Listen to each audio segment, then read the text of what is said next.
Hello, all. This is Dr. Dave Maslak talking about reciprocity.com, the E spelled with a 3. I'm a professor of innovation strategy and entrepreneurship, and I'm trying to build this platform, this sharing economy platform, so you can get all of the feedback, skills, and wonder that you require to become very prolific as a scholar and as a writer. So what I am going to talk about in this particular video is I really just wanted to talk about the identity of reciprocity.com and, just offer the suggestion that I'm kind of struggling with how to frame what it's about in terms of discussions of what it's about. So if you're following along with any of these videos, the last probably a couple of weeks I've been thinking about this. Normally I've been calling it a sharing economy proofreading platform. But that doesn't really communicate exactly what's going on in terms of what I think it's going to do. And it wasn't all that clear to me in terms of how to communicate that. So I changed the beginning and the opening of how I've been talking about it, as you can imagine. Now I talk about, making sure that people get skills, and as well as they're getting feedback along the way, and just having in a lot of these videos are about just sort of curious insights into the world. So there's a lot going on here that I'm not quite sure on how to frame it. And I thought I'd just ask you, because this is kind of really it's an open discussion at this point in terms of how to actually frame this particular thing that I want to build and try to build. So if you can watch some of the old videos, that would be great. You could see what I'm trying to do. And the reason why I was thinking about this is, I was making some cookies tonight with my kids, and I have a wonderful 5-year-old and an 8-year-old, and we were making some oatmeal chocolate chip cookies, which were great. Actually, my kids were having that, and I was having oatmeal raisin. And I couldn't, for the life of me, so what it was, I was thinking about, so I was actually making these, I kind of got, had a brain fart there, but anyways, I'm making these cookies, right? So we were putting in all the different ingredients, the brown sugar, the granulated sugar, the oatmeal, we're putting in the flour and the vanilla, and the raisins and the chocolate chips, and mixing them all together and making this particular thing. And I was just putting that in. I thought it was really interesting that each individual part that you're making, they kind of don't taste all that good. They really didn't make a lot of sense if you have them individually. If you would have ate them individually, they don't taste all that good.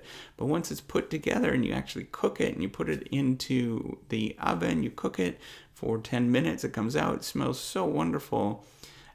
It's a completely different product. It means something else. It's completely something different.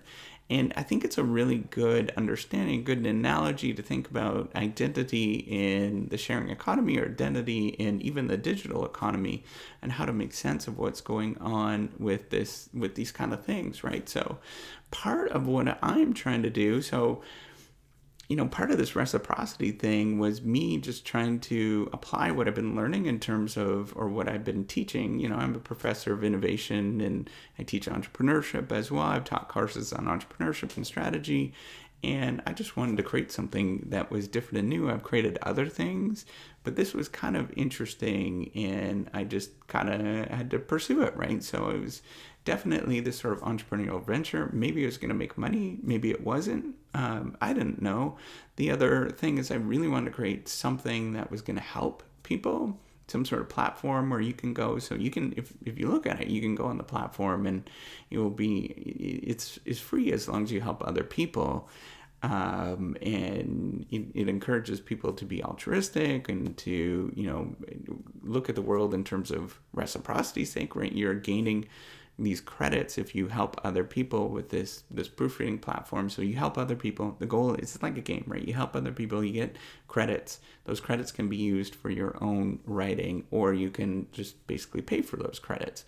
So I wanted to create something that was going to help people and be fun to use. It was going to be really interesting. And at the same time, I started thinking that this really applies to the sharing economy, right? That this is really a sharing economy sort of model where it's kind of open to anybody. It sort of randomly assigns people. So what you do is people just sign up on a list when you sign up, and it gets randomly assigned if you upload a document. And you know, the easiest thing is to pay at this moment. And once you pay and you submit that document, it goes to different editors. And actually, I don't know who any of these people are. I've been using it for a substantial amount of time. I don't know who any of these editors are, but it comes back and the document's actually well done. That is really well done. So this is very similar to Wikipedia, for example.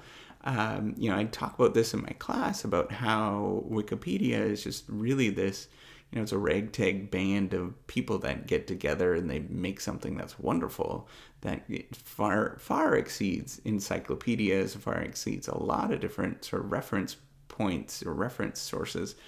But it is all completely volunteer. People just do it for the heck of it, right? And that's kind of really what reciprocity is.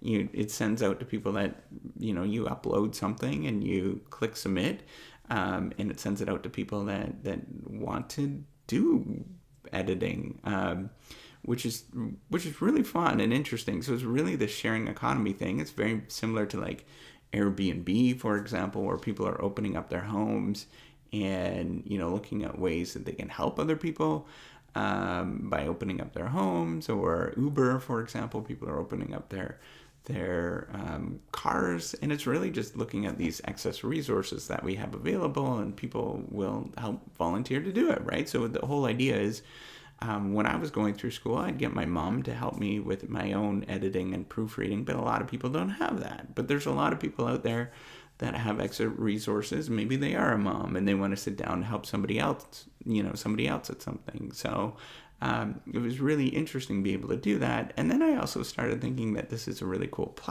research platform, because you can do these A/B experiments in the background, which it's really useful, and it's basically randomized controlled trials, which we can't do in organizations at all.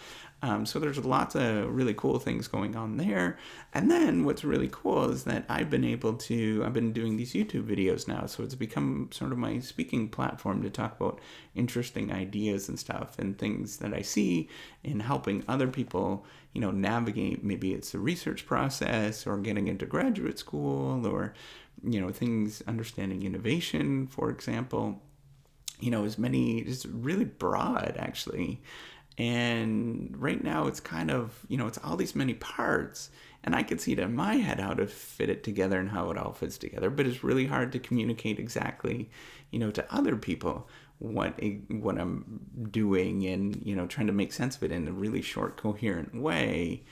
And, I'm right now at this point, I'm kind of opening it up to you, because I really do believe in the sharing economy, or I believe in, just maybe there's people out there that are really trying to figure things out as well. And they can, if you want, you can add comments below in the comment section to let me know in terms of what they're thinking with, what they would see as the identity of this, or how to maybe brand it in a really short, succinct way. I've been struggling with it, honestly, because I just don't want to say it's like this sharing economy proofreading platform, because that really doesn't communicate a lot.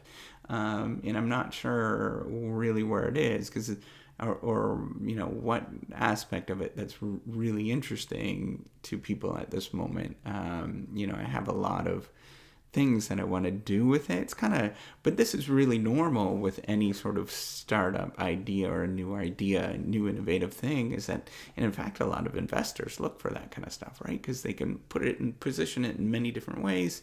And you can get a lot of different outcomes from that. So it's really interesting. But at this point, I'm kind of just leaving it up to you. If you have any suggestions and ideas, I'm really just looking to see what you think. And, help me be part of, come be part of this journey along the way. And that does help out.